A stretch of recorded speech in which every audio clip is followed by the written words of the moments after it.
So again, we're talking here about doing more with your SOAR. This is going to be a series from ReversingLabs that we're hoping to be able to provide some levels of education. There'll be people on here who know all this, and again, it's just some education for them. And it's a lot of people that don't really understand this, or people that are thinking about working in a SOAR, or people who manage SOARs, or people who work at MSSPs that are trying to do better jobs.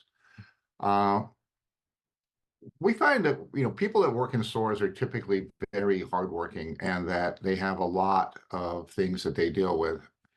Again, one of the things that we've seen is a level of frustration with having to do repetitive chores over and over and over again. So what we're trying to do is show things that can actually make things easier for you, things like automation.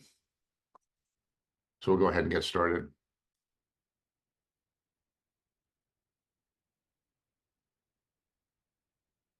And I'll remember that I'm on my Mac and I go up and down the other way. Sorry. So just talk about ReversingLabs for a second. Hopefully you're familiar with ReversingLabs, but if you're not, we are one of the largest file reputation vendors available in the world, and we have about 40 billion files in our searchable data lake. We're about 8 times larger, we believe, than our nearest competitors. About 60 plus cybersecurity companies have relationships with ReversingLabs where we exchange files with them, or they put our engine, our file inspection engine, into their product and they use it in the back door so that they're able to process files quickly. We process about 20 million files a day. We believe we are the fastest. That's actually a big deal. If you're looking at a file and you're file centric, right? So you're a company that you're a hotel chain that has convention centers, and you're getting all these contracts in that need to be filled out right away. And if you don't process them quickly, your competitor, they may go with your competitor. You can't sit there and say, well, it's going to take 48 hours to look at this file. I can't release this file from quarantine because it's encrypted. It might be malware, so I need to examine it, but it's going to take 6 hours, it's going to take 12 hours. I won't be able to get to it till tomorrow, or our systems are overloaded, so I don't know when I'll be able to get to it. And in the meantime, you're losing contracts, and you're somebody else's boss is having a conversation with your boss about you. So we identify about 3 million individual malware a day. We have about 300 engineers and people in the world, mostly engineers. We have a 5-star partner program rating. We're part of Gartner. And again, we're a Debian IR and Verizon Business, a data breach contributor. And so, again, we've been around for quite a while. We have quite a few relationships, and we believe that we do the best, if not a great job, if not the best in the world at file reputation. So I'd like to introduce myself for a second. I'm Stuart Phillips. I'm the product marketing manager for integrations. I handle partnerships with people like Splunk, Palo Alto, Microsoft, Threat Connect, Threat Quotient, quite a few number of partners. And again, we have an integrations page. You can see all of them there. I've been doing cybersecurity for over 20 years now, worked for some of the largest vendors in the cybersecurity space. And again, I'm very, very happy to be here at ReversingLabs. And I'm also very proud to be here with Aaron Hoffman. Aaron, could you introduce yourself, please? Absolutely. Thanks, Stuart. And thank you to everybody who has joined today. So again, my name is Aaron Hoffman. That's me over on the right-hand side. I know it might be kind of hard to tell since I got glasses on, but so I've been in the security industry for a little under a decade now. I started out as a tier 1 SOC analyst and just kind of moved my way up through the ranks there. So I have a pretty good background working as an actual SOC analyst and using the typical tools that your analyst would use every day. Moved around a little bit, did some pen testing for a while, and then I finally kind of found my niche and fell in love with security automation. And so for the past about 4 years now, been really focused on working within automation tooling, SOAR platforms, stuff like that, just to basically make SOC analysts' lives a lot easier because I understand where they're coming from and a lot of those pain points. So That brings me to Reversing Labs today, where I help to integrate our products with security operations center tooling, SOAR platforms, and stuff like that. So that is just a quick rundown about me. And you're also a CISSP, is that correct? That is correct. Just as of last year, finally got that thing done. You know, if I had that, I would lead with that, but that's okay. I guess that's the difference. You know, you have so many other accomplishments. That's like in the middle of your pile. But anyway, all right. Thank you, Aaron. And so we'll go ahead and move forward.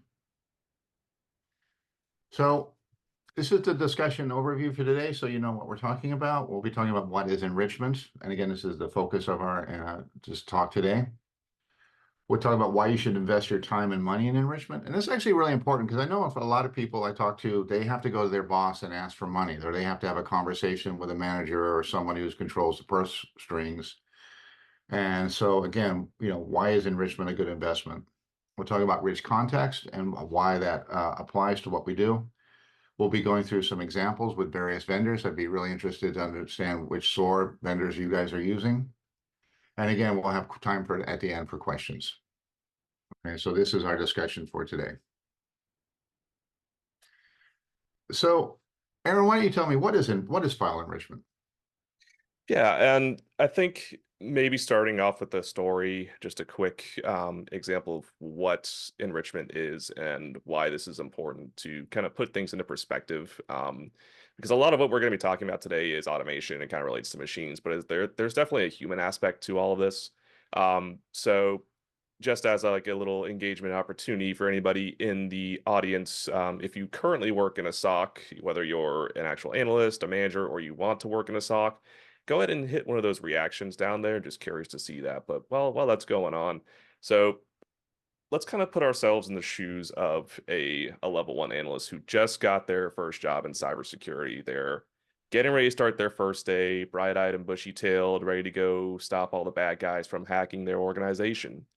So they go into work the very first day, they get down to their workstation, get logged in. Their manager goes to them and says, okay, here's my expectations for you. I have to go fight a bunch of fires, so just go start working some items in the queue. So the analyst will go log into the sim, take a look at the queue, and luckily, and not to offend anybody who works in a overnight shift or anything like that, but the queue is actually clear. Amazing. So they get there, and okay, so maybe some alerts and incidents start rolling in. They start seeing alerts that may be related to suspicious files and things that look interesting, like it's potential malware. So they open up one of those alerts and start doing some triage. Now, the issue here is that, at least for this particular SOC, and this is something that's unfortunately very common, is that a lot of the processes for doing these triage are not fully written down. And so, unfortunately, for analysts who on their very first day, it's difficult for them to go through and maybe go and ask a coworker or even find documentation. Like I said, the processes aren't fully written down, they're not shared. So they kind of have to wing it, right? And so luckily for our analysts, they at least do have some background in doing things like clearing out viruses and stuff from maybe their family machines. So they'll go and use a third-party service to go and look up maybe the file hash that's associated with this alert. So the alert itself, just to give you also kind of an idea, all they get is a file hash. And so if you are familiar with that, it's just a string, bunch of letters and numbers. That doesn't really make a whole lot of sense to somebody. So they plug in that file hash into a couple different services and they're getting conflicting results. Some are saying it's malicious, some are saying it's not malicious. And there's really not a whole lot of other information about the particular file, what it's actually doing, what it's related, like what type of threat is it related to. So now they're even more confused. This is their very first day, and this is the first thing that they have to deal with is confusion right off the bat. So they kind of have an idea that, okay, so we are getting some indicators that this is potentially a malicious file. I don't have the tools to go through and fully give my final classification for this alert. So I'm going to send this up to tier two. Hopefully they actually have a tier two that can go and do this. And tier two will go and start actually analyzing that file further. Now, again, think about this, that they probably spent maybe 30 minutes, 45 minutes just looking this stuff up. and they still don't have a clear picture on exactly what this file is or what it's trying to do. So they're already kind of feeling down that, okay, I spent all this time, I still don't have a clear answer, and now I have to go send it to somebody else to try and help me out here.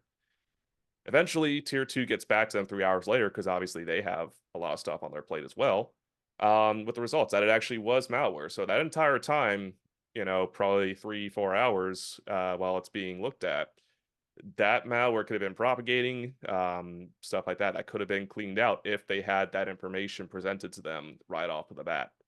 So again, just to kind of close out the story, they did eventually find out that it's malware.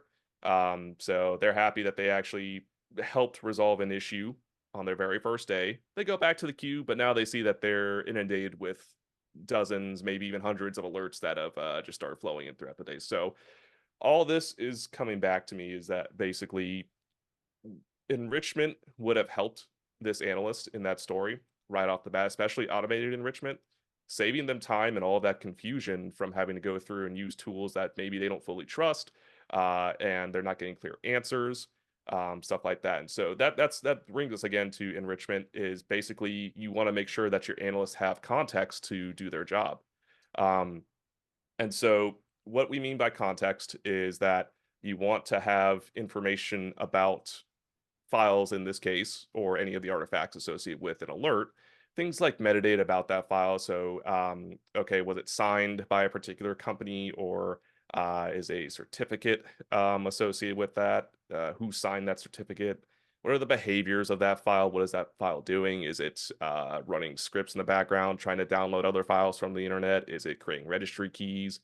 Other context, reputation scores, of course, is the really big one that for like a tier one analyst, they just look for is it good or bad? That's all they really care about, right? So definitely you want to make sure that you have that presented from a trustworthy source. Is that file malware? Is it not malware? Some of the things that you could do to provide more context also is hooking into threat intelligence. So is this piece of malware associated with the known threat actor? That can help you kind of understand the behaviors around what that file may be doing, or are you being targeted by a specific group? Things to look for that you can then go and use for either threat hunting later on, or what other further remediation that needs to happen. So again, just to kind of summarize all of that is that you really need to make sure your analysts have context to do their job correctly. Oh, thank you very much.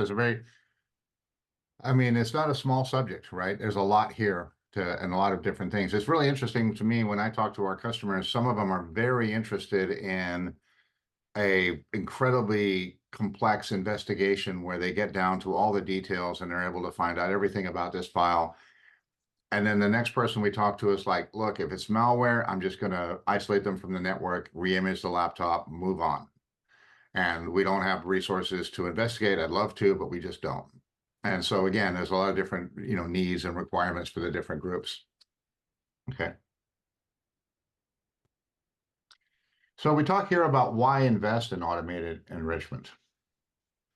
And again, the number one thing I think is to enhance your response time. SOC operations often get graded on how quickly they react to things. How many open tickets are there at the end of the day? How many problems are they dealing with? How long does it take to respond to a queue?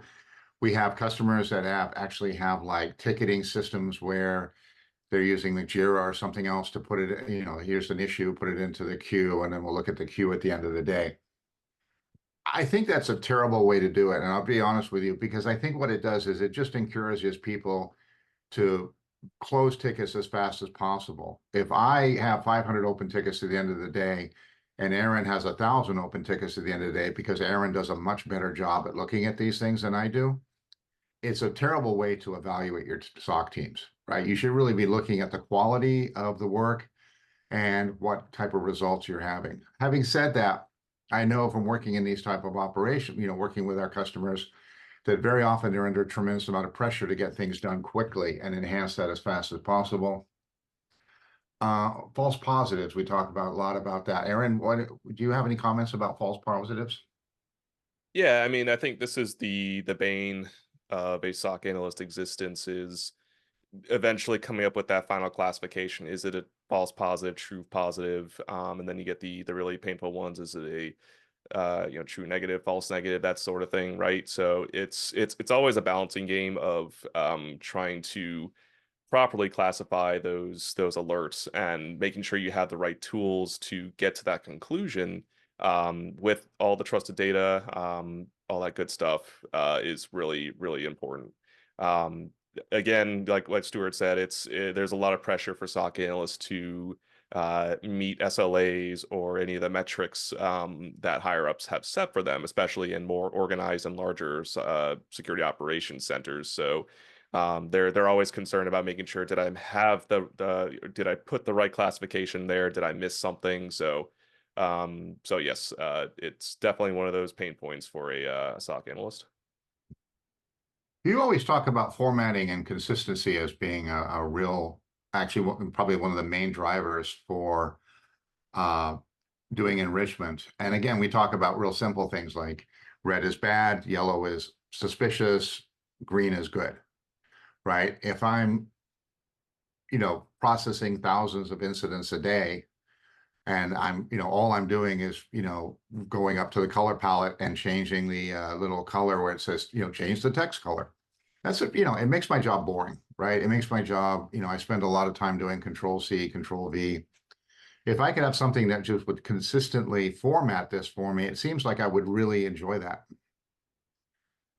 Yep. Yeah, I think that especially with this point too, that when you start talking about automation, it makes that process consistent so you don't have any margin of error. So if you think about that story that I was talking about earlier, where you have your analyst who may be going out to some third-party unvetted tools to do the initial triage for that alert. Think about all of the type of phishing attachments that come in where they're maybe pretending to be like an invoice or something. If you have a fresh analyst who is new to the organization, they may not understand that, okay, this is an actual invoice. What happens if they go and upload a legitimate invoice to that third-party tool that now other folks on the internet can go and take a look at, right? Right. So reducing that potential for error comes with automation. So that way everybody is following the same process, everybody knows what to expect. And that way, again, like Stuart was saying, you don't have to worry about things looking a certain way. You know what to look for when you get your results. Hmm.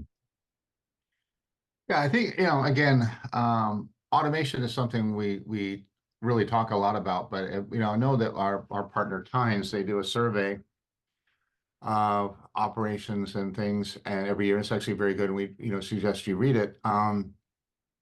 But one thing they talked about then there with the SOC analysts suggest, there was kind of like a theme that this job is frustrating, but we're really hoping that automation will reduce a lot of that frustration. And a lot of the SOC operators were hoping that when they said, where would you like to spend your money, that the driver was automation. Do you think would you agree with that, or? Yeah, everybody, all vendors love to say, we offer a single pane of glass. Nobody has ever offered a single pane of glass that actually works 100%. If anybody in the audience actually has a true single pane of glass, hit one of those reactions or something in there, I'm very curious to know. But that's always been, at least for me, one of the pain points is jumping around a million different tools, a million different portals, looking for an answer when I would really just like to have everything in a single spot, so that way I don't have to manage logins. I don't have, again, manage a million browser tabs, stuff like that. So that's kind of where that tool fatigue comes in, is that there are a lot of great tools out there, but managing all of them and getting all of the data into one place is very difficult, time consuming, and again, just annoying from the SOC analyst perspective. Yeah, actually, I mean, this brings us to our next subject of reducing tool fatigue.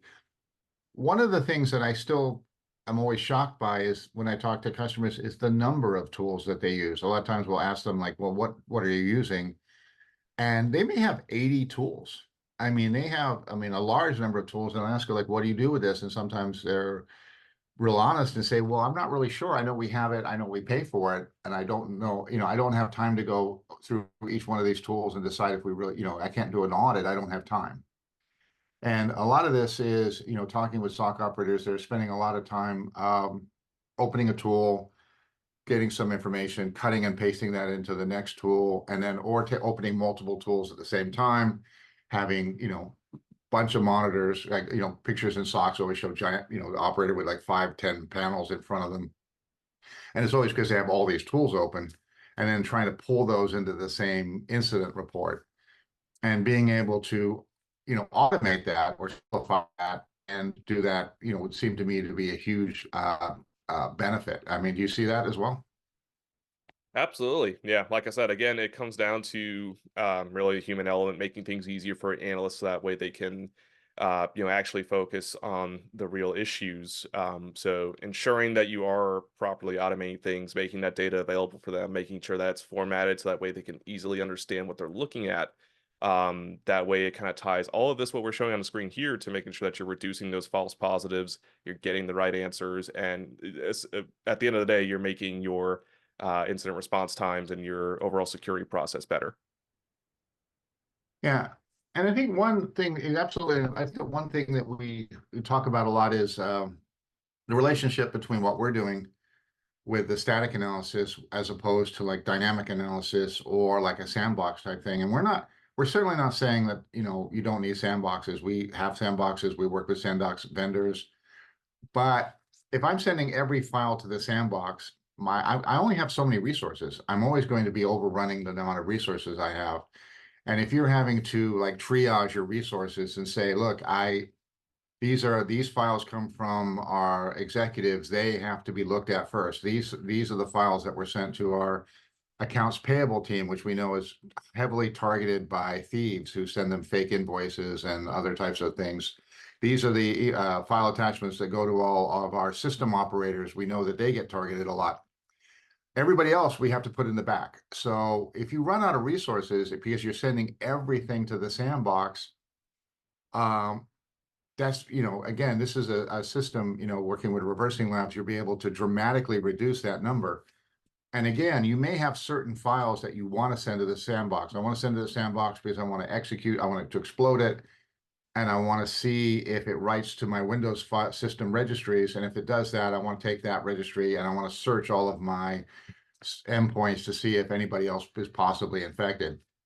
You should definitely do that, but you don't have to do it to find out if this is malware. You can find out if it's malware with us, and then later, knowing that, you can send that to the sandbox when you have time to properly investigate it, and then actually be able to act on that information. And again, I think actionable intelligence is the frustration a lot of SOC operators have from talking with them, is that they know that they should be doing more, or they feel that there are things that they could be doing. They honestly just don't have time, and they would love to do it, and they would love to sit down and they're really thinking to myself, can I really come in here on Sunday and spend a couple hours looking at this, and on their own time, because they want to do a better job. But the challenge is just time and resources, and they're spending so much time just triaging these small incidents and going in and changing the color of the box to green, that it's just takes up so much of their time they can't do a lot of that. I mean, have you ever felt like that or had that feeling? Oh yeah, absolutely. Yeah, I mean I would challenge anybody, if you are working in a SOC or know of a SOC where most of the analysts feel like they actually have plenty of time. I would say it's very rare. If that is the case, it is a very well run SOC. But yes, I have any time I've been in that type of role where there's always a time crunch, or I always feel like I am overwhelmed with things I need to get done. Uh, where I cannot go and spend time maybe improving processes and stuff like that. So. Yeah, and also training, right? I mean, that's one of the things we hear a lot about is, how do I train people up if I don't have time to even do my own job? You know, Yep. so again, so being able to automate these things and speed it up, reduce the false positives, improving the consistency of the reporting, doing all that automatically with automation, and reducing the number of times that I have to open tools, again, could really help a lot in those processes. Okay, so we talk a lot about rich context, and rich context is the difference between knowing that Aaron works for Reversing Lab, and Aaron lives in Florida where there's a big hurricane coming, right? So the lives in Florida and has a big hurricane coming is actually really critical to whether or not would have been available for this webinar. So we're really happy that he is available. But all week I was worried. Of course, I was worried about him, but I was also worried that he'd be all sitting on his roof, fishing. So again, rich context, we talk about a lot of different things: attribution, geolocation, historical data, associated indicators like IP addresses, behavioral analysis, reputational scores, and your threat intelligence feeds, which again, we talk about how we are a threat intelligence feed. And so that would be tied in as well. Uh, when we talk about these things, so Aaron, you working as a SOC analyst, what are you pulling out of these types of things that help you make a decision about what to do with this file, or what to go tell your boss, or what to write in the report? Yeah, absolutely. So, again, I'll be referencing the story a lot throughout the webinar, but think about some of the tools out there that you may have used in the past when you're trying to look up whether a file is good or bad. Maybe some of them only just give you that final classification. Yes, it is good. Yes, it is bad. So, that may be good enough for some folks, but as your security operations center kind of matures and they start actually taking some of those threats and doing something so that way you can be proactive in your security, having what we're calling rich context is absolutely a game changer. So think about things like Stuart mentioned. So we have like our attribution. So known threat actor groups, that kind of ties into geolocation. Maybe you work in an industry where this is an everyday scenario for you. You actually have maybe geopolitical consequences for cyber related issues.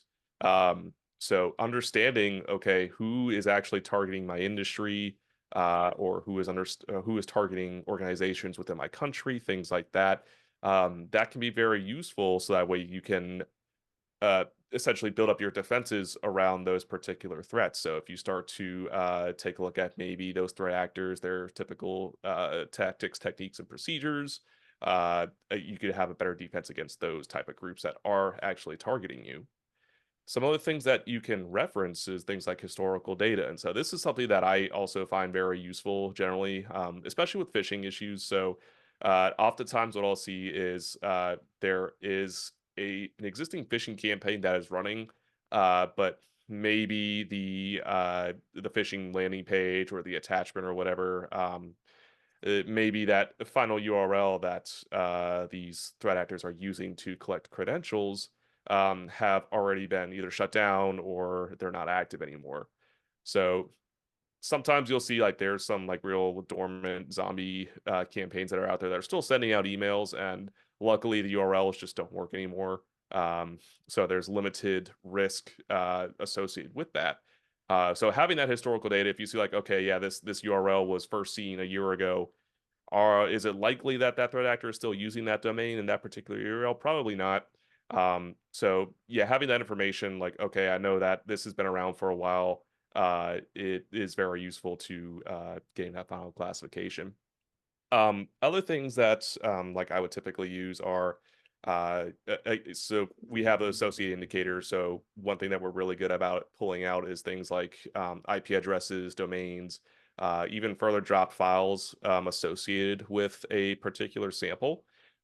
Using that information, so a lot of times you'll see that uh, going back to another phishing example, that they may reference some of these hosting companies where you can go and spin up a website real quick. If you're a business organization, hopefully you kind of understand what your users should be interacting with or your customers. So if you start seeing some of those, or even connectivity out to consumer-based VPNs, that's also another sign that something's probably going on there. So having that information, like I'll be able to spot right away, like, okay, this particular file is talking to consumer VPN A. And like, okay, that's definitely something not expected. So throw that into a true positive. This is probably malware bin, and let's go start remediation pretty quickly. Can I ask you a quick question? So I have an indicator like an IP address, a domain, URLs, things like that.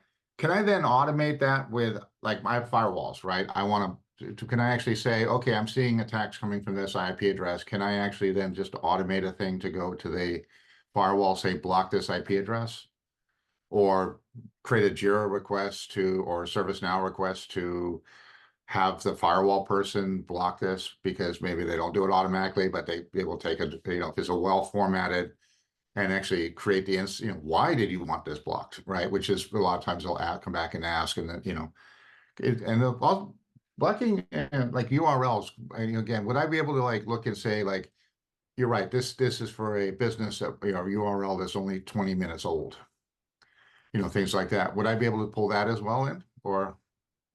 Yeah, absolutely. To your first question about automating that process of blocking indicators, that is definitely something that I always recommend for teams. I would highly recommend starting off with a kind of like a tiered process as you start implementing that if you don't have something already in place. So, like Stuart said, don't immediately start automating blocking because there could be a scenario, and I've had that happen personally, where maybe you actually block a partner or a customer from accessing your services. So start out with doing things like, yes, if you have a ticketing system, create a ticket, send it either over to your network group or whoever manages the firewall rules, stuff like that. Basically, just give it a once over. Have a human review it real quick. Um, and then as you kind of start becoming comfortable with that process, you know that the data that you're getting in you can trust, and that you can trust it to fully automate that process end to end for blocking it. Then you shift over to actually doing a full automated blocking process. And now to your second point about URLs. Sorry, could you repeat that question? Kind of flew out my head.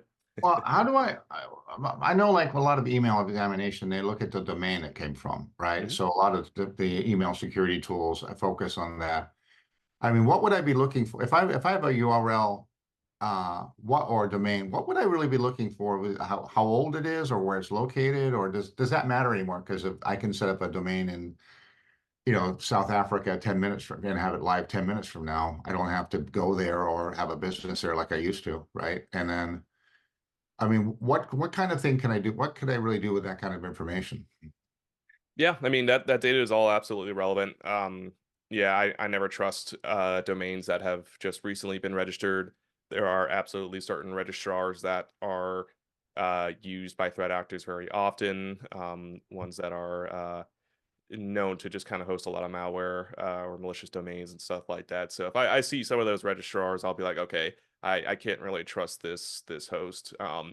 Things that you can also look for are things like domains that are clearly using some type of generation algorithm. So they're don't make a whole lot of sense in the way that they're formatted. Maybe there's a bunch of random characters, stuff like that, that might start to raise some red flags. So and yes, this absolutely can all be automated. These are things that our tools actually will pull out to as well, by the way, that if certain files are talking to maybe a domain that's been generated by an algorithm, that is very common for malware when they call back to their C2s, stuff like that. So yes, to answer your question, that is something that can be automated, something that is very valuable. And we talk about behavioral analysis again, looking at how a threat behaves. I mean, a lot of this is finding out what is the threat, right? What is the name of the threat? What malware family is it in? What threat actors is associated with? And then seeing how they typically behave, and then being able to pull that together. Um, when you're working in the SOC, I mean, are you really concerned that much? Like, okay, what malware family this is, or how do I rate it as how do I understand where it's coming from? Yeah, absolutely. Yeah, knowing the exact type of malware can be useful. Now, there may be some research involved in going through and understanding what are the typical TTPs associated with that malware family. But it is something that is absolutely valuable because if you, for example, any loader malware that may be coming in, generally that's going to go out just as the name implies. It's going to go and download additional malware. So you know that sample is either going to be making some outbound requests to some domain or some IP address where the extra bad stuff is being downloaded from. That could be very useful to, okay, I know that this is what to expect from this type of malware. Now let me go hunt for some potential artifacts that this may have dropped. So yes, understanding what the threat actually is, that absolutely adds to the investigation experience. Okay. And reputation scores, I mean, again, a lot of that is an automated process, right? That comes back and says, based on the fact that we've submitted this to 38 antivirus engines and 29 of them have said it's malware, we believe this is malware. And I think I mean, I would see this as being incredibly helpful, especially with your tier one operators or your new people where they're trying to figure out, like, is this bad or not? Or what should how do I move forward? And being able to automate reputation, it gives them a huge clue as to what's going on, you know. Yeah, absolutely. And here's another cool, or I guess good little tip is that for those reputational scores where it's listing out things like, okay, is this AV service detecting this malware? Use that to check and see if your antivirus or your EDR actually picks up on that sample. See if you're not using like one of the more popular ones, you can then go and say like, okay, my EDR did not pick up this malware, but this other EDR did. We need to go and update our EDR to actually find that malware. So maybe it has an option for custom IOCs or something.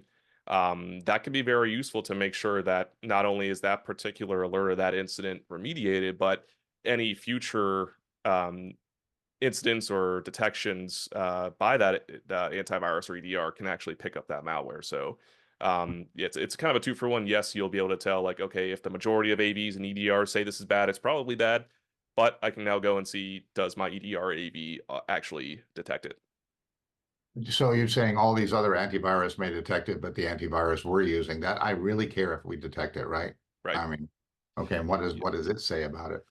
Yep. I think this would And also be really helpful, like if you have goodware files, right? If 90% of the files you're examining are actually just fine, like in our example with encrypted contracts that are being mailed back and forth all the time. If we mark this as goodware or green, or zero threat, could then I just automatically release it back to the user? I don't even have to, I mean, maybe I do want to look at it, but maybe I just can click through it and say release, release, release, release, release. If I see that green and everything is fine. yep. And it really comes down to each individual organization's risk appetite in terms of, yes, do we just based off of those Right. results, do we go ahead and release it? But yeah, that is absolutely a typical use case is that we set our risk threshold. If it is below that, then we consider it fine. We release it, do whatever. Okay. So I'm going to go ahead and talk about what we're actually saying here. So let's say you have a bad file. You want to hash the file and examine it. So you submit the file hash to someone, and then you get information back. So that's pretty straightforward. So what kind of information would you get here? So, Aaron, why don't you take us through, before enrichment and after enrichment, like what you would do actually as a SOC analyst? Yeah. So again, something I mentioned earlier is that you have your file hash that may be associated with a particular alert. Nobody, as far as I'm aware, can tell you straight off the bat what that file is, what that file is doing. Is it good or bad just by looking at that string of letters and numbers? And then this probably is, and hopefully this is the only time you will ever see this particular hash, but um, when you actually go and enrich that file hash with a tool like what we offer at ReversingLabs, you get the actual context of things like, okay, this is a file that has been classified as GULoader, which is a loader malware. So now we know that this particular file is probably going to be calling out to the internet, probably going to be downloading additional modules or other malware. And so in this particular case, our tool picked up that, okay, it's using PowerShell scripts to kind of run in the background and call out to the internet. We get some IP addresses and domains associated with that. So right off the bat, we already have a lot of information about this particular file. We know that we can go and expect some network traffic associated with that file. Maybe we need to go and block that network traffic. Um, if it gets to the point where it starts actually downloading that additional malware, we might start looking for additional dropped files. something that also, again, we're really great at is pulling out those dropped files associated with these loader malware families. And this particular sample, it actually goes through and will pull in Agent Tesla malware. And so you would start doing some research maybe on Agent Tesla and understand again what are the TTPs associated with Agent Tesla. What are the typical behaviors of that? Is it going to be installing, like, for example, a service on the machines that way it gains persistence? Is it going to start exfiltrating data to known um, C2 IP addresses or domains that are used by Agent Tesla? So there's a lot of information that you can get just from that file hash if you have that. Again, but you have to have the right tools to do that. Um, but yeah, so you start out with that simple string that doesn't make a whole lot of sense, doesn't really mean anything, and then you get a lot more information that you can turn into actual actions. Hmm. Thank you. Whoops. So we talk about reducing human error. And again, this is, I think, one of the biggest challenges in the SOC is, again, hundreds and thousands of alerts constantly coming in, a lot of pressure to close things, a lot of desire to do a really good job, but not enough time and not enough hands, staffing issues, things like that. So again, when we talk to SOC operators and we read the surveys and we talk to Gartner and NLS and other people who spend a lot of time in this market, they they seem to believe that it always comes back to automation, right? If I can automate a lot of this, that will reduce the number of things I have to do. If I can reduce the number of things to do, that will reduce the number of potential errors I will make. So again, human error is tied in with workload, but at the same time, if I can automate these things, I can dramatically reduce the amount of things that the operators have to do, and again, make it easier and easier for my team to focus on the important things and do less repetitive things. I mean, how do you feel about that statement? Yeah, absolutely. Yeah, I know when I first started in the SOC, we had no concept of what a SOAR was. I don't think it was really a popular thing at that point in time. I think it just started becoming a product that teams could buy. So yeah, it would have saved me a lot of strife back then of looking things up and making just my job easier um, overall. And I will say again, shout out to Tynes as well, referencing their Voice of the SOC report from last year. They actually found that 93% of their respondents said that automation would improve their work-life balance. So keep in mind this whole concept of automation, not just a machine thing, but it's also a human aspect to it. So Hmm. uh, yeah, making sure that you have automation in place for all those painful tasks that your analysts do every day is a game changer. Okay, thank you. We have some actual examples here, and again, uh, this is one of the nice things about having all these things set up in our lab. It gives us resources. So we talk about Splunk, right? One of our most popular SOARs, one of our most common partners. We have several integrations with them. So again, this is an example of an enrichment example with Splunk. Aaron, could you take us through this just real quick? Yep. So if you are familiar with Splunk SOAR, or as it used to be called, Splunk Phantom, so this is an example of our Titanium Cloud app for Splunk SOAR. Basically ties into our Spectra Intelligence, as it's called now, platform. So over on the left, you can see we started with a file hash. We ran the file reputation action, and now we have a nice formatted set of data about this particular file. We have obviously highlighted in bright red malicious classification, very first thing that an analyst will see. Depending on your workflows, maybe they just see that right away and then take some action based off of that. But you could also have some more information here, like when it was first and last seen. You have your A/B scanner hits, like we talked about earlier. Your threat name, you can see that it's NJ-RAT, and then a lot of other information. So, and this is just what is formatted for you. There's a lot of extra data that's included in the so these apps are basically just talking to a REST API, but a lot more data provided in the actual JSON response that comes from talking to these actions. And so these apps are fully integrated with our APIs, specifically for Spectra Intelligence. So There's a lot more things that you can do with it than just getting a basic file reputation. You can get a full analysis report out of it. You could submit files. But yes, this is what you can expect, a nicely formatted set of data, so that way your analyst can go and take some action. So real quick, if I was doing this manually, what would I have to do? I have the I have the hash, I have the file reputation. Do I then just send it to another tool and then gather some information and then pull that back? Or I mean, it just seems like a lot of jumping from one tool to another. Yeah, and so every organization is going to have their own process for how they want to handle this, but generally, what I would do in this case is let's say we have decided that yes, this is actually malicious and we want to do something about it. Uh, Ideally, you would have your SOAR platform integrated with your EDR tool or any other really endpoint management tool, and you want to stop the bleeding, right? So you want to make sure that this malware does not propagate. So ideally, you're going to go and isolate that machine from the rest of the networks. That way you could Right. then know for sure that it's not going to spread, the malware's not going to spread. You can also go now and do your investigation on that endpoint, whether you need to image it or if you actually want to take forensic evidence off that machine. That is where the next steps would be. And again, ideally, it's tied into your other tools via the SOAR platform, so that whole process is automated. Okay. But again, to even find out if it's malicious, if I'm doing this by hand, there's quite a bit of work, right? Yeah. So, again, think back to our story earlier. Maybe you go to some third-party site to go and look it up. Maybe you're not entirely sure about the data that comes back, so you kind of scratch your head and think, okay, do I really know for sure that this site is telling me this is true?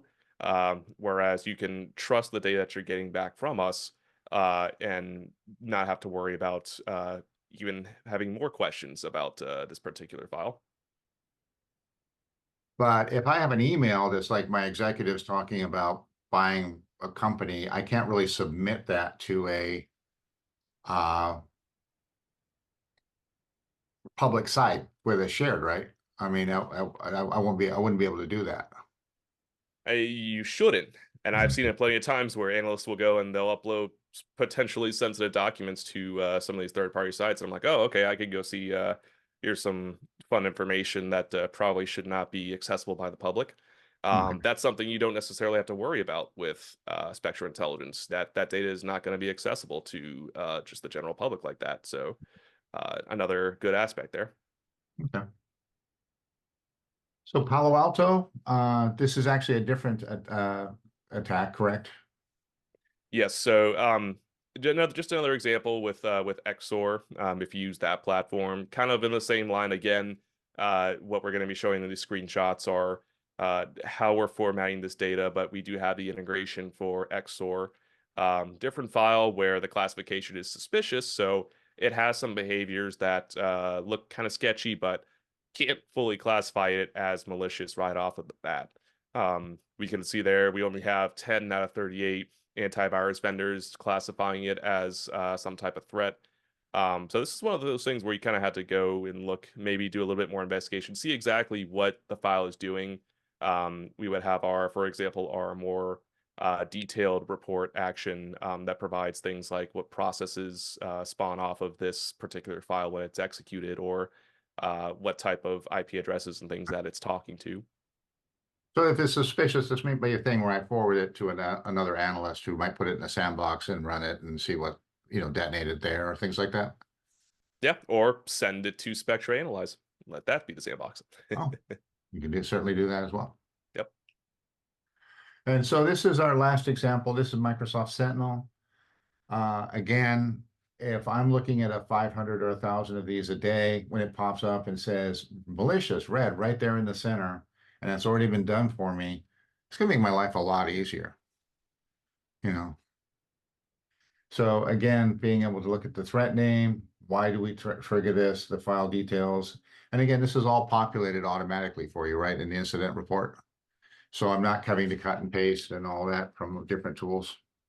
Yep, absolutely. Yeah. Each of these platforms have the option to set these playbooks that we include as examples for you to run automatically. So that way, this data is available for an analyst when they open up that particular alert. And we provide playbooks with almost all of these SOAR platforms. Is that correct? That's right. Yeah, each of these platforms that we just showed today, Splunk SOAR, Palo Alto, Cortex XSOAR, Microsoft Sentinel, we all have the integrations ready to go, some type of content pack available with those example playbooks ready. Thank you. So I guess we're using taking up all the time, which is great, and I actually learned a lot. So I really appreciate your time, Aaron. Now would be a time for questions. If anybody has any questions, please put them in the chat. If there's anything that you would be interested, we also have some questions that were submitted beforehand. Uh, but if anybody has any questions, please put them in the chat at this point. And in the meantime, I'm going to go ahead and start with our questions that were submitted earlier. So one of them was, I already have a SOAR. I already spent all this money on it. We already got it installed, put a lot of effort into it. Why do I then now need ReversingLabs? What value does ReversingLabs add? And I would say that one of the biggest advantages working with ReversingLab is we see threats from all over the world. This is what we focus on. We're processing millions of malware a day. We're dealing with 60 plus security vendors who are seeing everything all over the world in all different industries and all different types of attacks and all different types of threats. And we bring that level of experience to you. But what do you think, Aaron? Yeah. And if we go back to one of the metrics points that you mentioned at the beginning of the webinar, we have something like over 40 billion files stored in our threat repository with Spectra Intelligence. That's a huge number of samples that we can reference. One of the big things, of course, is the overall speed. Something that I particularly, in my personal experience, coming as somebody who used ReversingLabs before I actually started working at ReversingLabs, the overall speed of getting an answer, whether it's just doing a reputational lookup of a hash or even submitting a file for analysis, whether it's static or dynamic, the actual speed of that response is unparalleled in my opinion. It goes back to making sure that you have those answers ready to go for your SOC analysts. And so if you have a tool that's going to take several hours to do a basic static analysis that doesn't give you a whole lot of context other than okay, yes, it's good or bad, then what good is it, right? So my final answer for that is yes, it's definitely something that speed is a selling point, I think, for us. Hmm. Again, it actually brings us into our second question, which I think you already asked, is why ReversingLabs? There are a lot of vendors out there, but why ReversingLabs? I think talking to our customers, totally agree with you. Speed is by far the number one. But I do also hear that they like us because we're very, we give them a verdict. We say good, bad, suspicious, unknown, but we actually make an actual verdict, right? Rather than saying, here are a bunch of indicators, you should think about these different things. And so, we're much more precise. We're much more certain about what the answer is, and we can back it up given our very large file repository and the resources that we have.